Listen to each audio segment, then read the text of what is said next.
இங்க பார், ஆதாரங்களே இருக்கிறது, இந்தா பார் அப்படின்னு சொல்லி தூக்கி காட்டுறாப்புல. தமிழர்களை பொறுக்கிகள் அப்படின்னு நீங்க சொன்னீங்க அப்படின்ன உடனே இப்போ நீங்க தப்பா புரிஞ்சுக்கிட்டீங்க. தமிழர்களை பொறுக்கித்தனம் பண்றாங்கன்னு சொன்னனே தவிர தமிழர்களை நான் திட்டல அப்படிங்கிறேன். இதுதான் பூணூல் பொறுக்கித்தனம். நான் அந்த பிரஸ் மீட்டை எதுக்கு கூப்பிட்டாரு? அவர் எதிர்பார்க்கவே இல்லை. கரிகாலன் ஒருத்தன் வருவா, என்ன இப்படி காரியம் பண்ணிட்டு போவான்னு நான் எதிர்பார்க்கல. உங்க மேல கேஸ் போடுறதா இருந்தா எல்லா பிரிவுகளையும் போடு. இடஒதுக்கீடு பற்றி எவ்வளவு நயமா, எவ்வளவு விஷத்தன்மையாக பேசுகிற தன்மை இருக்குது. அதை எடுத்து காமிக்கிட்டுமா அப்படின்னு சொன்ன உடனே இல்ல இல்ல இல்ல வச்சிருங்க எல்லாமே உள்ளதா இருக்கு, எனக்கு தான் தெரியுமே. பிரஸ் மீட்ல கேட்கப்பட்ட எந்த கேள்விக்குமே பதில் இல்லைங்க. இந்த ஆள் 1 கோடி ரூபாய் நஷ்டீடு கேட்கறான். நான் என்ன சொல்றேன், இந்த ஆள் மேல மறுபடியும் தூக்கி உள்ள போறோம். ஒரு லேடிய நிர்வாணப்படுத்தி கூட்டிட்டு போறாங்க.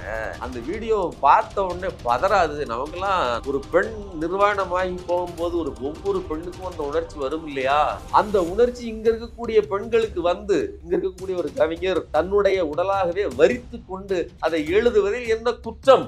நீதான் சூடு சொரணை அற்றவனாக, உணர்ச்சி அற்றவனாக, இன்னும் சொல்வதாக இருந்தால் இப்படி எல்லாம் நடக்கத்தான் செய்யும் அப்படின்னு சொல்லுகிறவனாக ஆதிக்கவாதியா இருக்க. இந்த பாரதி பாஸ்கர்னு ஒரு அம்மா, அந்த அம்மா வந்து எல்லாரும் வீட்டுக்குள்ளே வந்து தன் ஒரு வீட்டின் அங்கத்தினர் மாதிரி பழகின ஒரு பெண்மணி. இப்படி இருக்கக்கூடிய பாரதி பாஸ்கர் மக்களினுடைய உரிமையை, அவர்களுடைய மத வழிபாட்டு உரிமையை உடைத்து நொறுக்கி அது மேல கட்டப்பட்ட ஒரு கோயிலுக்கு, ஒரு அராஜக கோயில் பாரதி பாஸ்கர் போய் நின்று இந்த நிகழ்ச்சி அப்படியே மெய்யுருக அப்படியே பேசுகிறார் அப்படின்னு சொன்னா, அப்போ இவர் யார்? இதுதான் முற்போக்கு பார்ப்பது.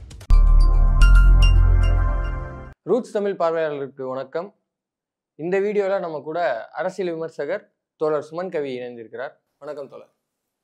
தோழர், நேற்றைக்கு வந்து கிழக்கு பதிப்பகத்தின் ஓனர் பத்ரி சேஷாத்ரி ஒரு ப்ரெஸ் மீட் வச்சிருக்கிறாரு. இந்த மாதிரி மணிப்பூர் குறித்து ஆதன் தமிழ் யூடியூப் சேனலில் ஒரு கருத்து பதிவுப்பட்டதுக்கு அவர் மீது வழக்கு தொடுக்கப்பட்டு அவர் கைது செய்யப்பட்டு பின் விடுதலை செய்யப்பட்டார். இது குறித்து அவர் வந்து தவறான நோக்கில் கைது செய்யப்பட்டார், அவர் சொன்ன கருத்து தவறாக புரிந்து கொள்ளப்பட்டது, ஸோ இதுக்காக வந்து நஷ்ட ஈடு கேட்டு நான் வந்து காவல்துறைக்கு வந்து நோட்டீஸ்லாம் அனுப்பிச்சிருக்கிறேன் அப்படின்னு ஒரு ப்ரெஸ் மீட்டை வந்து கண்டக்ட் பண்ணி ஒரு விஷயத்த சொல்கிறாரு. அதுக்கு பிறகு நம்ம கரிகாலன் வந்து நீங்கள் சொன்ன கருத்துக்கள் சரியா, இதற்காக தான் நீங்கள் வந்து பேச்சுரிமை கேட்குறீங்களா அப்படின்னு ப்ரெஸ் மீட்டில் சொன்னார். அந்த வீடியோவை நீங்களும் பார்த்துருப்பீங்க. முதல்ல இந்த சம்பவத்தை நீங்கள் எப்படி பார்க்குறீங்க? அதாவது அவருடைய முதல் பேட்டி இருக்கு இல்லையா, ஆதன் தமிழ்ல பேசின அந்த பேட்டி, அதில் அவர் பேசுகிற அந்த டோன் இருக்குல்ல, அது வந்து என்ன பைத்தியக்காரத்தனம். பைத்தியக்காரங்களா? என்னடா நினச்சிட்டு இருக்கீங்க? உங்களுக்கு என்னடா தெரியும்? மணிப்பூர் எங்கே இருக்குது தெரியுமா? எத்தனை கிலோமீட்டர் தள்ளி இருக்குது? நீங்கள் உட்காந்துக்கிட்டு நீ இதை பேசிகிட்டு இருக்கிற, உனக்கு என்னடா தெரியும் அப்படிங்கிற டோனில் எல்லாத்தையுமே பேசுகிறாரு. வாடானே சொல்கிறாரு, எல்லாத்தையுமே பேசுகிறாரு. ஏன் திருமாவளவன் அவர்களை கூட விமர்சிக்கிறார். நாளைக்கு அவரே வந்துட்டு இப்படிலாம் பண்ணுவார் அப்படின்ட்டு. அதாவது இது ஒரு திராவிட அரசியல் மாதிரி அங்கே உள்ள பிரச்சனையை மாற்றுவாங்க. அதாவது எப்படா இதில் நடக்கும், சனாதனம்னு சொல்லலான்னு காத்து இருந்தாரு. சனாதனம்னு அவனுக்கு என்னடா தெரியும், அவனுக்கு என்ன ஒன்றுமே தெரியாதுடா அப்படிங்கிறாரு. அப்படிலாம் பேசுகிறார். அதாவது ரொம்ப இழிவாக ஒரு கேவலமான டோனில் அப்படி பேசுகிறாப்புல. ஆனால் நேற்று அவர் வந்து அவர் நின்று உட்கார்ந்து பேச ஆரம்பிக்கும் போதே அவருடைய பாடி லாங்குவேஜ் இருக்குல்ல, அதுவே ஒரு பதிலை சொல்கிறது. உள்ளே போய் பல பாடங்களை கற்றுக்கொண்டிருக்கிறார்.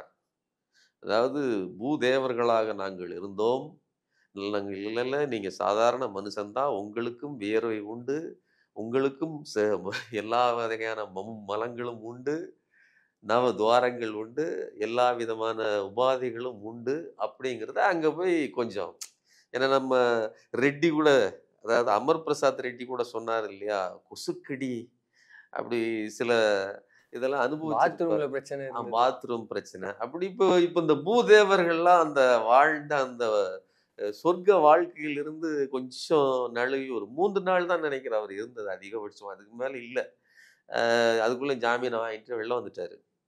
இப்போ வெளியில வந்துட்டு பொலைட்டா பேசுறாரு, பட் கருத்தை மாற்றி கொண்டாரா? அப்ப பேசும்போது என்னடா அவனுக்கு தெரியும் அப்படின்னு சொல்லி தெனாவட்டா பேசின அவரு இன்னைக்கு சட்டிலா பேசுறாரே தவிர இல்லைங்க தம்பி, இல்லைங்க. அது அப்படி புரிந்து கொள்ளலாம் நண்பா. அது தவறாக புரிந்து கொள்ளலாம் நண்பா அப்படின்றாரு. அப்படி சொல்லிக்கிட்டுதாரே தவிர உடல் மொழியிலும் வார்த்தைகளிலும் மாற்றம் இருக்குதே தவிர கருத்தில் மாற்றம் இல்லை. நீங்க இதை எப்படி பார்க்கணும் அப்படின்னு சொன்னா, ஒரு பார்ப்பனர் இந்த கல்யாணராமன்னு சொல்லிட்டு ஒரு பார்ப்பனர் பார்ப்பனர் சங்க மாநாட்டிலேயே நாடார் சமூகத்தினரை குறித்து மிக இழிவாக பேசினார். நீ திருடலாம், கொள்ளையடிக்கலாம், சொல்லும்போது அப்படியே சுவாரஸ்யமா அழகா சொல்லிட்டார். 2வது மன்னிப்பு கேட்டார். மன்னிப்பு கேட்கும்போது என்ன சொன்னாரு, ரொம்ப ஃப்ரஸ்ட்ரேஷனா அப்படி இந்த மாதிரி நெறைய பேர் என்கிட்ட வந்து கேட்குறாங்க. அப்படின்னு ஒரு மாதிரி சொல்லிட்டு, நான் வந்து தப்பா எதுவும் சொல்லல. நீங்க எதுவும் தப்பா புரிஞ்சிடக்கூடாது. சாஸ்திரத்துல என்ன இருக்கோ அதத்தான் சொல்றேன் அப்படின்னு சொன்னாரு. அதுக்கு என்ன அர்த்தம்னா, நான் சொன்ன கருத்திலிருந்து பின்வாங்கவில்லை. புரியுதா உங்களுக்கு? நான் சொன்னது கரெக்ட்டு தான். நீங்க புரிஞ்சுகிட்டது தப்பு. உங்களுக்கு புரிதல் பத்தல. உங்களுக்கு புரிதல் பத்தல. பொலைட்டா பேசினாலுமே கூட அவர்கள் வன்முறையா தான் இருக்கிறாங்க. கருத்தில் பின்வாங்கினாதாங்க அதாவது ஒண்ணும் இல்லைங்க. தப்பா வாய் தவறி பேசுவதோ, அல்லது ஒரு அன்பார்லிமென்டட் வேல பேசுறதோ இன்னைக்கு வந்து யூடியூப்ங்கிறது பெரிய இதா வந்ததுக்கப்புறம் சாதாரணம் ஆயிடுச்சு. ஒருத்தருக்கு அது பாதிப்பை ஏற்படுத்து அப்படின்னு சொன்னா, அத பின்வாங்கிக்கிட்டு வர்றதுல மன்னிப்பு கோருவதில ஒண்ணும் பிரச்சனை இல்ல. ஆனா இந்த பார்ப்பனர்கள் மன்னிப்பு கோருவது இல்லை. அவர்கள் என்ன சொல்றாங்க, அத நயமா நியாயப்படுத்துறாங்க. இவரு அதுல ஒரு படி மேல போயிட்டு என்ன பேசுறாரு அப்படின்னா, குன்னம் காவல் நிலையத்துல ஒரு கேஸ் குடுக்குறாரு. ஒருத்தர் இவர் மேல கேஸ் குடுக்குறாரு. என்ன கேஸ் குடுக்குறாரு? இவர் தான் ஆதன் தமிழ் சேனல்ல பேசின அந்த பேட்டியில் ஜட்ஜ வந்து மிக தரம் தாழ்த்தி பேசியிருக்கிறாரு. அப்படின்னு குடுக்குறாரு. Chief justice. Chief justice Chandrachud அவர்களை மிக மோசமாக, அதுவும் என்ன சொல்றாரு, நீங்க உங்களுக்கு உங்களுக்கு என்ன தெரியும்? உங்களுக்கு என்னங்க தெரியும்? அங்க என்ன பிரச்சனை? நீங்க பாட்டு உங்க டேபிள்ல உட்கார்ந்துகிட்டு நீங்க தீர்ப்பு எழுதுறீங்க. நீங்க ஒரு கருத்து சொல்றீங்க. அ அப்படிங்கிறாரு. அப்படி சொல்லும்போது பத்ரி சேஷாத்ரி அவர் வீட்டுக்குள்ள இருக்கக்கூடிய டேபிள்லயோ இல்ல வீட்டுக்குள்ள தான் இருக்கிறாரு. அவர் ஒண்ணும் போய் அந்த ஊரோட நிலைமை, நாட்டு நிலைமை எல்லாம் பார்க்கல. அப்ப அந்த பேட்டியில அவர் என்ன சொல்றாரு? உங்களுக்கு எப்படி தெரியும்? அப்படின்னு ஒரு கேள்வி வரும்ல. அதுக்கு அவரு முன்னாடியே அந்த பேட்டியில சொல்றாரு. நாங்க ஒரு காலத்துல அதாவது ஒரு 9 வருடங்களுக்கு முன்னாடி எங்களுடைய பதிப்பகத்துல ஒருத்தரு புத்தகம் போட்டு. புத்தகம் போட்டாரு. அதன் மூலமா எனக்கு அத பத்தி தெரியும். இது என்னமோ அந்த நிலவரங்களை எல்லாம் தெரிந்தது மாதிரி அது எப்படி சொல்ல முடியும்? அந்த நிலவரத்தெல்லாம் டாக்குமெண்ட் பண்ண மாதிரியே பேசு.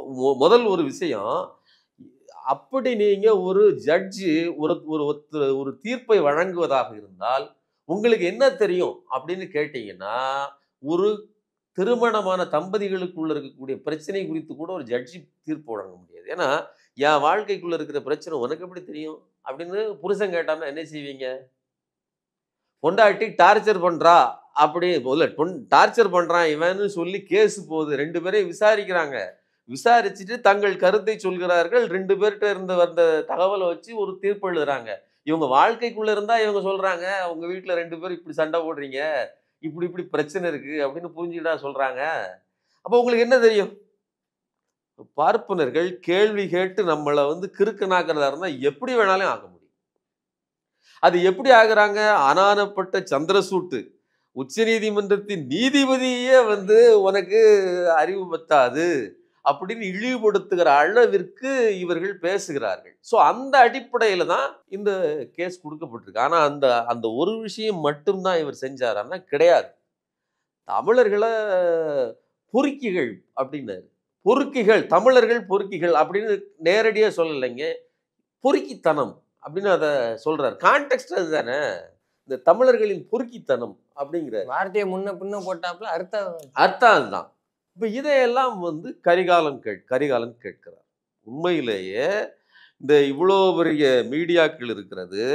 இந்த அண்ணாமலைன்னு ஒரு தற்குறி அரசியல்வாதி இருக்கிறான். அவன் வந்து நீ எல்லாம் யூடியூப் சேனலா வெளியில போ அப்படின்னு ஆர்டர் போடுறான். பெரிய பத்திரிகையாளர்கள் அப்படின்னு சொல்றவங்கள பல்லுபடாம பண்ணுங்கண்ணே அப்படின்னு சொல்றான். அதாவது இவன் யாரையுமே மதிக்கல. எந்த பத்திரிகை நீங்க நல்லா புரிஞ்சுக்கங்க. சாதாரணமா வர்ற அடித்தட்டு பத்திரிகையாளரா இருந்தா நீ யூடியூப் சேனல்ல உனக்கெல்லாம் இங்கே இடமே கிடையாது, ஏதோ என்னுடைய கருணையினால் நான் இடம் கொடுத்துருக்கேன்னு சொல்றான். இன்னொரு பக்கம் ஒரு தலைமை பொறுப்புல இருக்கக்கூடிய ஒரு தனியார் ஒரு தனியார் தனியார் தொலைக்காட்சியில தலைமை பொறுப்புல இருக்கக்கூடிய தலைமை செய்தியாளரையே பார்த்துட்டு பல்லுபடாம பண்ணுங்கன்னு சொல்றான். அப்போ இந்த பாஜக பாசிசம் எப்படி வேலை செய்கிறது? இப்படி பத்திரிகையாளர்களை இழிவுபடுத்துறதுல இவன் இருக்கிறான். ஆனா இங்க சிறந்த பத்திரிகையாளருங்கிறவர் அவர் பெரிய ஒரு போஸ்டிங்ல தான் இருக்கணும் அப்படின்லாம் அவசியம் கிடையாது. நியாயமான கேள்விகளை கேட்பதற்கான தகுதியோடு, அதுக்கான படிப்போடு, அது ரொம்ப ரொம்ப முக்கியமானது. MA ஜேர்னலிசம் படித்தவர் கரிகாலன். சும்மா ஏதோ நான் கொஞ்ச நாள் அந்த ஆர்வத்தில் வர்றவங்க இருக்காங்க. எத்தனையோ பத்திரிகையாளர்கள் வேற தொழில் படிச்சிருப்பாங்க, மெக்கானிக்கல் இன்ஜினியரிங் படிச்சிருப்பாங்க. ஆர்வத்தின் காரணம் இதில் பணிபுரிந்து 10 வருடங்களாக அதில் வேலை செய்கிறேன் அப்படிம்பாங்க.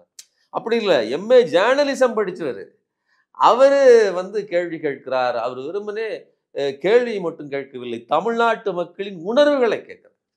நீ ரொம்ப தெனாவட்டா சொன்னியப்பா, இங்க பார் ஆதாரங்களே இருக்கிறது, இந்தா பார் அப்படின்னு சொல்லி தூக்கி காட்டுறாப்புல. தமிழர்களை பொறுக்கிகள் அப்படின்னு நீங்க சொன்னீங்க அப்படின்ன உடனே இப்போ இல்ல நீங்க தப்பா புரிஞ்சுக்கிட்டு இருக்கீங்க, இப்பவும் நீங்க தப்பா தான் புரிஞ்சுக்கிட்டு இருக்கீங்க.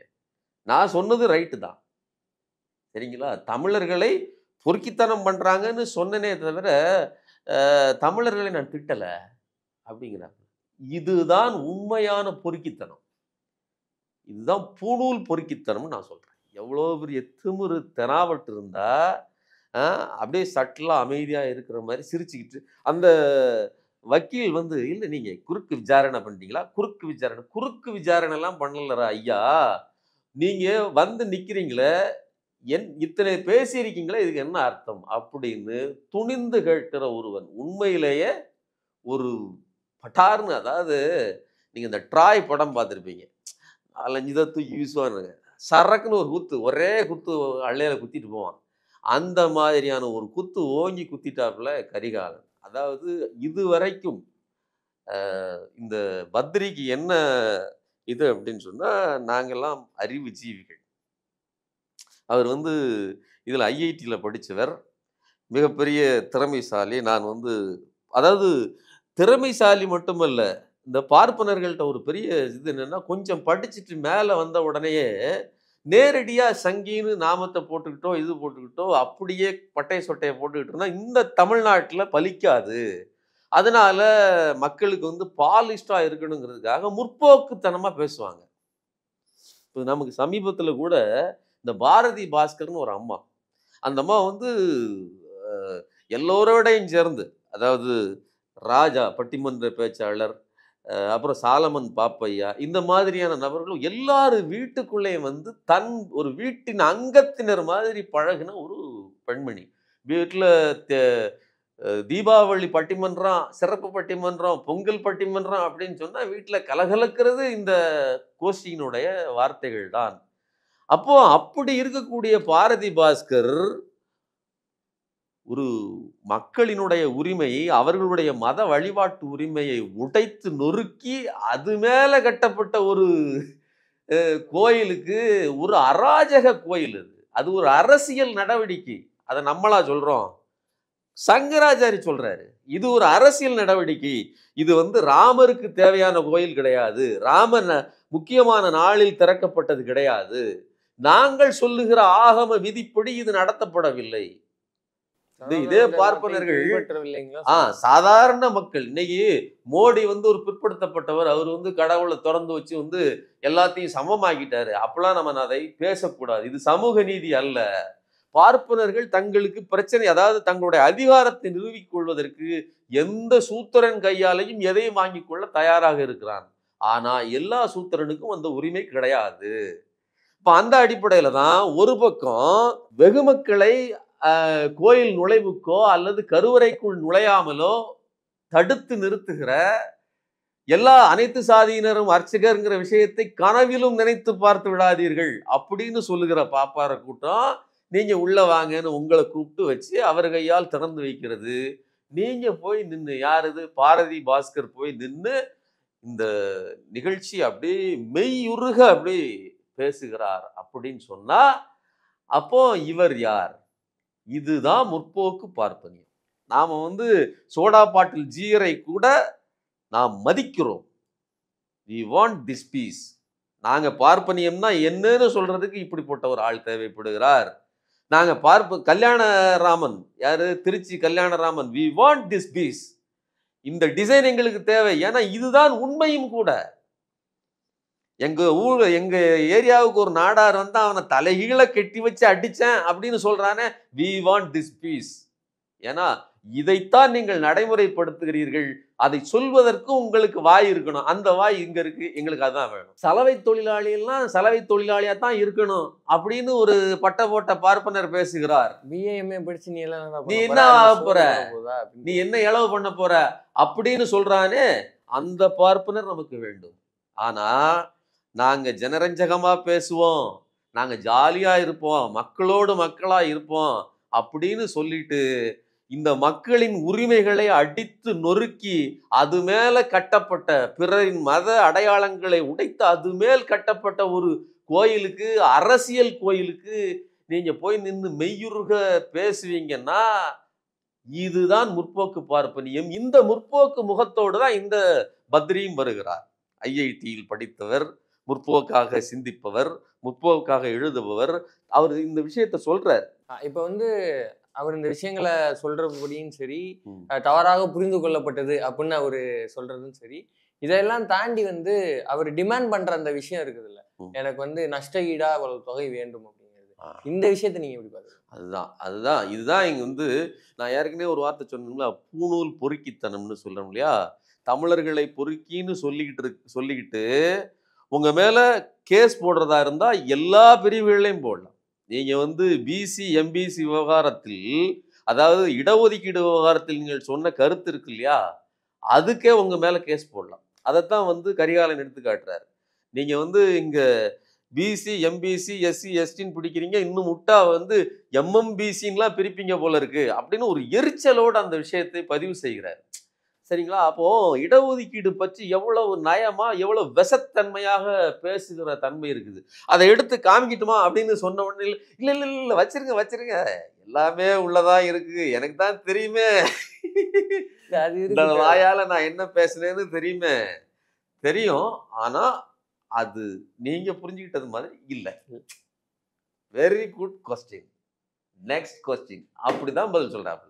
இப்போ இந்த நெக்ஸ்ட் கொஸ்டின்ங்கிறது வெரி குட் கொஸ்டின், நெக்ஸ்ட் கொஸ்டின்களுக்கு உள்ள என்ன இருக்கு அப்படின்னா, அப்படி எல்லாம் சொல்லிட்டு அவர் பதிவு செய்ய வந்தது. இப்போ இந்த ப்ரெஸ் மீட்டை எதுக்கு கூப்பிட்டாரு? அவர் எதிர்பார்க்கவே இல்லை. கரிகாலன் ஒருத்தன் வருவா, என்ன இப்படி காரியம் பண்ணிட்டு போவான்னு நான் எதிர்பார்க்கல.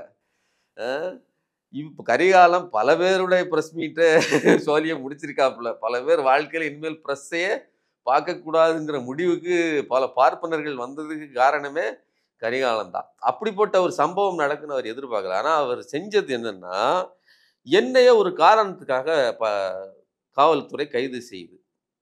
அந்த காரணம் தவறானது, அதை ஸ்குவாஷ் பண்ணுங்க அப்படின்னு நாங்கள் அந்த பெட்டிஷனை ஸ்குவாஷ் பண்ணுங்க, அதாவது உடைச்சிருங்க அப்படின்னு நாங்கள் கொடுக்குறோம், எதிர்மனு கொடுக்குறோம். அதன்படி எங்களை விடுவித்தாயிற்று. இப்போ உங்களை மாதிரி என்ன மாதிரி ஒரு சாதாரண மனுஷன் இந்த மாதிரி ஒரு குற்றச்சாட்டுக்கு ஆளாகி போலீஸ் உள்ள வச்சுட்டு அதன் காரணமாக நம்ம வெளியில் வர்றோம்னா நாம் என்ன நினைச்சோம், சரிங்க ஏதோ தப்பாக பண்ணிட்டோம், வச்சாங்க விட்டுட்டாங்க, அப்படிதான் நம்ம நினைப்போம். ஆனால் பார்ப்பனாச்சே, நான் பூதேவனாச்சே, என்னைய கொண்டு போய் நீ அங்கே உள்ள வைக்கலாமா? அப்போ நான் உன்னைய திருப்பி அடிக்கிறேன் பார் அப்படின்னு சொல்லி அரசுக்கு எதிராக 1 கோடி ரூபாய் நஷ்டஈடு கேட்கிறாங்க. அவரு வரும்போது மென்மையாக பேசுகிறார், ஆனா இது எவ்வளவு ஒரு வன்முறையான செயல் பாருங்க. 1 கோடி ரூபாய் ஒழுங்கு மரியாதையா காசு கொடுத்துரு. அதாவது நீ பேசின பேச்சுக்கு உன்னை வெளியில விட்டதே பெரிய விஷயம். ஏதோ மன்னிச்சு போன்னு விட்டதுக்கு, அதுவும் நீ சாதாரணமாக உன்னுடைய பவர் மட்டும், நான் தான் சொல்கிறேன், பார்ப்பனர்களுக்கு தானாடாவிட்டாலும் தன் தசையாடுங்கிறது மாதிரி அவர் உள்ளே இருக்கும்போது பதைத்தது அவருடைய குடும்பம் மட்டுமல்ல, ராமச்சந்திர குஹா அப்படின்னு சொல்லக்கூடிய அவர் வந்து காந்தியவாதி, காந்திய பத்தி புத்தகம் எழுதியிருக்கிறாரு, லிபரல் பார்ப்பனர், ஊருக்கே உபதேசம் பண்ணுவார், நல்ல மனுஷன். இன்னைக்கும் நீங்க பார்ப்பனியத்துக்கு எதிராக சில விஷயங்களை சொல்லணும்னா அவருடைய புத்தகங்களில் இருந்து எடுத்து சொல்லலாம். ஆனா அவர் பத்ரியினுடைய பேச்சு வந்து கருத்து சுதந்திரம் பாரு. எப்படி குக்கி இன மக்கள் அடித்து கொள்ளத்தான் செய்வார்கள், சாகத்தான் சாவார்கள், வெட்டி கொள்ளத்தான் செய்வார்கள். அவர்கள் ஒன்றும் நல்லவர்கள் இல்லை. ஆமா, குக்கிகள் ஒன்றும் நீங்கள் நல்லவர்கள் இல்லை. அப்படி நீங்கள் உங்களுக்கு இஷ்டம் இருந்தால் உச்ச நீதிமன்ற தலைமை நீதிபதியே நீர் துப்பாக்கியை எடுத்து கொண்டு போகும் அப்படின்னு சொல்ற அளவிற்கு சுதந்திரம் வேணும். இப்படி இதெல்லாம் எவ்வளவு பெரிய அப்ப எப்படி பாருங்க, பிறருடைய கருத்துக்கு துளி அளவு மரியாதை கொடுக்காத, பிறருடைய கருத்துக்கு சுதந்திரமே அளிக்க விரும்பாத ஒரு கூட்டம் இப்படி அயோக்கியத்தனமா பேசிட்டு அதுக்கு சுதந்திரம் கேட்டுக்கொண்டிருக்கிறது. இன்னும் வருகிற தேர்தலில் அவங்க ஜெயிக்கல, அதுக்குள்ளேயே இவர்களின் ஆட்டம் இப்படி இருக்கிறதென்றால் எப்படிப்பட்டதாக இவர்களுடைய பூணூல் ஆட்டம் இன்னும் என்னென்ன விதத்திலெல்லாம் இருக்க போகிறது, இதையெல்லாம் மக்கள் மனசுல வச்சுக்கணும். அந்த அடிப்படையில் தான் நாம செயல்பட வேண்டியிருக்குது. ஸோ ராமச்சந்திர குஹா வந்து முதல்வருக்கு கடிதம் எழுதுகிறார். ஆமா, இது கருத்து சுதந்திரத்துக்கு எதிரானது. ராமச்சந்திர குஹா கூட முற்போக்கு எழுத்தாளர், நாமெல்லாம் யார் முற்போக்கு நினைச்சிட்டு இருக்கோமோ அவர்களெல்லாம் சேர்ந்து கையெழுத்து போட்டு இந்த பத்திரிகை, ஏன்னா பத்திரிகிட்ட அவர் ஓனரு பதிப்பகம் வச்சிருக்கிறாரு, அவற்றை கமிஷன் வாங்கி சாப்பிட்டுருப்பாங்க இல்லையா, அந்த உணர்வும் கூட சேர்த்து எழுத சொல்லி இருக்கும். ஸோ இப்படித்தான் அவர் வர்றாரு. சும்மா சாதாரண மனுஷன் மாதிரி அவருக்கு 3ஆவது நாள்ல இல்லை 4ஆவது நாள்ல உங்களுக்கு அவருக்கு கிடைத்தது மாதிரி சாதாரண எளிய மனிதனுக்கு பெயில் கிடைக்காது. இப்போ என்னை விட்டுட்டல, இப்போ பிரச்சனையில இருந்து நாங்கள் வெளில வந்துட்டோம்ல, அப்போ என்னை பிடிச்சி போட்டது பொய் தானே, அப்போ நான் ஓ மேல தூக்கி போடுறேன். யார் மேல? காவல் ஆய்வாளர் மேல, ஆணையர் மேல, அரசுக்கு 1 கோடி ரூபாய் நஷ்ட ஈடு, அந்த குன்னம் காவல்துறை சப் இன்ஸ்பெக்டர் மேல வழக்கை பதிவு செய்தீர்கள் மேல. நீங்க இதுக்கெல்லாம் எனக்கு காரணம் சொல்லுங்க. இது எவ்வளவு பெரிய அயோக்கியத்தனம், பேசுனதே அயோக்கியத்தனம். இந்த இந்த பிரஸ் மீட்ல கேட்கப்பட்ட எந்த கேள்விக்குமே பதில் இல்லைங்க. இந்த ஆள் 1 கோடி ரூபாய் நஷ்டீடு கேட்கிறான்.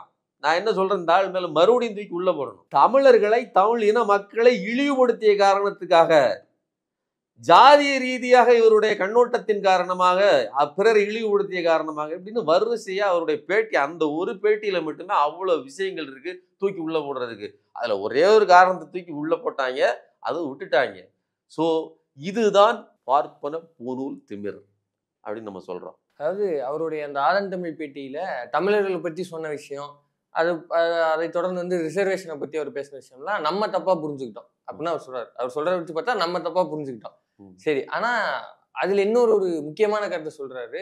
இந்த மாதிரி குக்கியின பெண்களை வந்து பாலியல் வன்புணர்வு செஞ்சது குறித்து ஒரு இடத்துல பதிவு செய்யறப்போ இங்க இருக்கிற கவிஞர்கள் எல்லாம் வந்து ஏதோ தங்களையே அப்படியான ஒரு வன்புணர்வோ இல்லை வன்கொடுமையில ஈடுபடுத்திட்ட மாதிரி எங்கள் உடம்பை குத்தி கிழித்தார்கள் அப்படின்ற மாதிரி எல்லாம் எழுதுறாங்க. இது வந்து ஈழத்துல இருந்து வர்ற ஒரு ஃபார்மெட்டு அப்படின்ற மாதிரி ஒரு விஷயம் சொல்றாரு.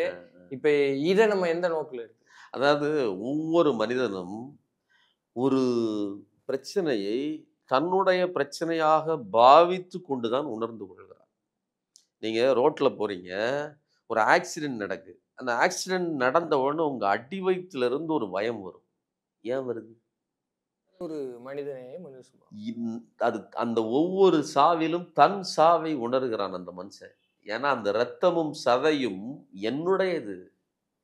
அந்த உணர்ச்சியிலிருந்து தான் அப்படியே விடவிடத்து கத்தும். அந்த அதே இது ஒரு துப்பாக்கி சூடு நடத்தினவன், சுட்டு பழகினவன், தொடர்ந்து கொலை புரிந்தவனுக்கு, ஒரு கொலையாளிக்கு இருக்கான அவனுக்கு வந்து அது தொழிலாக கொலை தொழிலையே வைத்திருப்பவனுக்கு எந்த பதட்டமும் இருக்காது.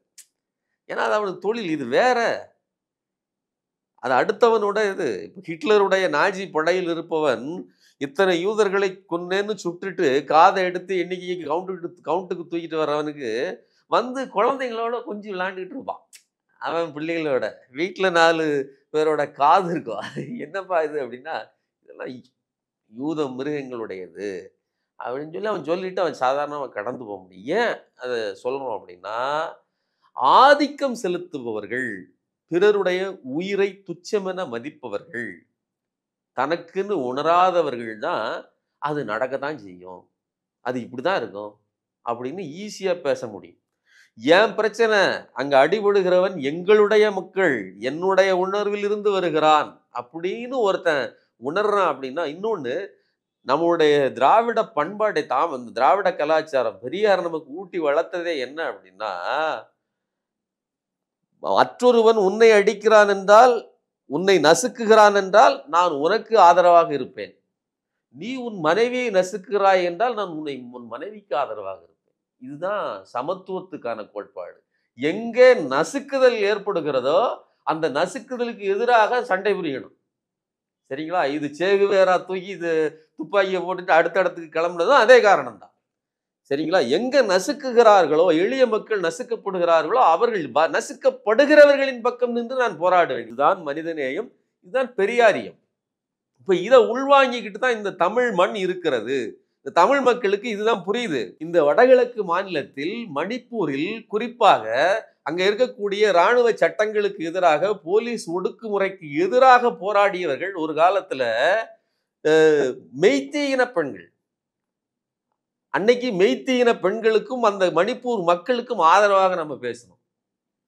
அவங்க நிர்வாணமாகலாம் போராட்டம் நடத்தினாங்க. அன்னைக்கு இந்த அரசு வன்முறையை நிகழ்த்துகிறது, அவர்கள் அதனால அந்த மக்களுக்கு நாம் ஆதரவா இருந்தோம். இப்ப இந்த அரசு என்ன பண்ணிட்டு இருக்கு? இந்த மக்களை இரண்டாக பிளந்து, பாப்பார கூட்டம் சொல்லும் இல்லையா, நமக்கு ஒரு ஹிஸ்டரி சொல்ல தருவாங்க. வெள்ளைக்காரர்கள் பிரித்தாளும் சூழ்ச்சியை பயன்படுத்தினார்கள். பிரித்தாளும் சூழ்ச்சி. இந்த பிரித்தாளும் சூழ்ச்சி வெள்ளைக்காரர்கள் காலத்தில் தான் வந்ததில்லை. அது என்னைக்கு ஆரிய படையெடுப்பு இந்த மண்ணுக்குள் நடந்ததோ அப்போதே ஆரம்பித்து விட்டது. இந்த ஆரிய பார்ப்பனர்கள் தான் நம்மை பிரித்து கூறாக பிரித்தார்கள். வெள்ளைக்காரனாவது இந்து முஸ்லீம்னு பிரிப்பா, அங்க இருக்கிற பிரச்சனைக்கு தகுந்த மாதிரி 2ஆவோ 3ஆவோ பிரிப்பா. இவர்கள் நம்மை சில்லறையாக பிரித்தார்கள். 97% இருக்கிற நம்ம இன்னைக்கு சில்லறையா சிதறி கிடக்கிறதுனாலதான் இந்த 3% இருக்கக்கூடியவர்கள் அதிகாரத்திலேயே இருந்துகிட்டு இருக்காங்க. இந்த அதிகாரத்தை தக்க வைப்பதற்காகத்தான் அங்க நடக்கக்கூடிய அவ்வளோ பெரிய வன்முறையை அவ்வளோ சாஃப்டா பஜ்ஜியும் அடையும் இங்க தொட்டு சாப்பிட்டுக்கிட்டே கொலைலாம் நடக்கதாயா செய்யும், உனக்கு என்ன தெரியும் அப்படின்னு ஒரு பார்ப்பன தெனாவட்டோடு தடித்தோலோடு உணர்வற்று போய் உங்களால் பேச முடிஞ்சது. சரிங்களா? ஸோ இன்னைக்கு அங்க என்ன நடக்கு அப்படிங்கிறது இங்க ஓரளவுக்கு தெரியுது. என்ன அப்படின்னா, அங்கே குக்கியின மக்கள் என்பவர்கள் காட்டுக்குள் இருக்கிறார்கள், மலைப்பாங்கான பகுதியில் வாழ்கிறார்கள். அதிலேயே சமதள பரப்பில், அதாவது சமவெளிகளில் வாழ்கிறவர்களாக இந்த மெய்த்தீக்கள் இருக்கிறார்கள். இந்த மெய்த்தீக்கள் பண்பட்டவர்களாகவும் எல்லா அரசு வேலைகளிலும் முன்னேறியவர்களாகவும் இருக்கிறாங்க. நீங்க இடஒதுக்கீட்டை இங்க தமிழ்நாட்டில் ஒரு விதமாக பின்பற்றுகிறோம், அங்க வேறு விதமாக பின்பற்றப்படுகிறது. இன்னொன்று, இவர்கள் மதத்தாலும் பிரிந்தவர்களாக இருக்கிறார்கள். மேலே இருக்கிறவர்கள் எல்லாம் கிறிஸ்தவ மதத்துக்கு மாறியவர்களாகவும், கீழே இருப்பவர்கள் திட்டமிட்டு இவர்களால் இந்து மதத்துக்கு மாற்றப்பட்டவர்களாகவும் யாரு மெய்த்தீன மக்கள் இருக்கிறார்கள். அதனாலதான் அங்க 2 இனக்குழுக்களுக்கு இடையில் சண்டைன்னு சொன்னாலும் அங்க ஒரு மத பிரச்சனை பிரதானமாக இருக்கிறது. சரி, இதே பத்ரி சொல்வதற்கே வருவோமே, இனக்குழுக்களாக அவர்கள் சண்டை போட்டுக் கொண்டார்கள், அது காலங்காலமா நடக்குது. இதுதான் பத்ரி சொல்ல வருகிற கான்டெக்ஸ்ட். காலங்காலமா ஒரு 2 இனக்குழுக்களுக்கு மத்தியில் சண்டை நடக்கும். ஏன்னா அங்க நாகான் இனக்குழு இருக்குது, எத்தனையோ இனக்குழுக்கள் இருக்கிறது. சண்டை இனக்குழுக்கள் நடக்கும். ஆனா வன்மத்தோடு அவர்கள் அவமதிப்பதை செய்ய மாட்டாங்க, கொலை செய்வாங்க. கொலை என்பது வேறு, நிர்வாணப்படுத்தி அவமதிப்பது என்பது வேறு. ஒரு லேடிய நிர்வாணப்படுத்தி கூட்டிட்டு போறாங்க. அந்த வீடியோ பார்த்த உடனே பதறாது நமக்கெல்லாம். நான் தான் சொன்னேனே, ஒரு ஆக்சிடென்ட்டை பார்த்தா என் உணர்ச்சி வரும்போது, ஒரு பெண் நிர்வாணமாகி போகும்போது ஒவ்வொரு பெண்ணுக்கும் அந்த உணர்ச்சி வரும் இல்லையா?